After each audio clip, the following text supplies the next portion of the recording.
ओडिशा तथा अगणित हॉकी प्रेमी खुशी खबर। खूब शीघ्र डिज्नी हॉटस्टार भली ओटीटी प्लाटफर्म रे रिलीज होगाकू जाउछि documentary film the mountain hockey. 2018 मसीह ओडिशा रे आयोजित होइथिबा हॉकी विश्वकप पर फिल्म निर्माता एभली एक फिल्म करने को योजना करथिले। जड़े व्यक्ति पहाड़ उपरे 400 रु ऊर्ध्व आदिवासी झील को केमिति हॉकी शिखाउछंती ताहारी उपर आधारित रही एही फिल्म।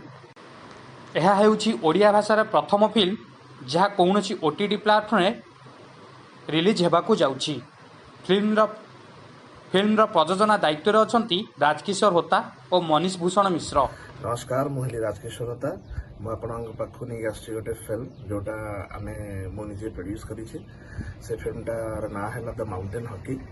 फिल्म बेसिकली आमर ओडिशा रे जो ट्राइब अच्छी से माने हॉकी को लेकिन जीवन शैली केमती बनई गोटे गाँ अच्छी गाँ ना है आलिमा खामान।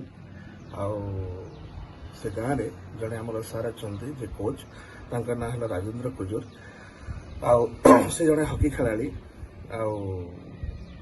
से गाँव में से जेहेतु निजे नेशनल कि इंटरनेशनल टीम रे खेली ना पारे से झील मान नहीं गोटे एकाडेमी खोलते से गाँव में और से अलमोस्ट 400 ରୁ 500 झील से पढ़ती आते डेडिकेशन पैसन लाइफ स्टाइल आम मैंने समस्ते देखिकी आश्चर्य हेलु कि खाइबा को मिलू न मिलू से हॉकी स्टिक नहीं निहाती सकाळ पाइला बेलू पहाड़ उपर हॉकी खेलती।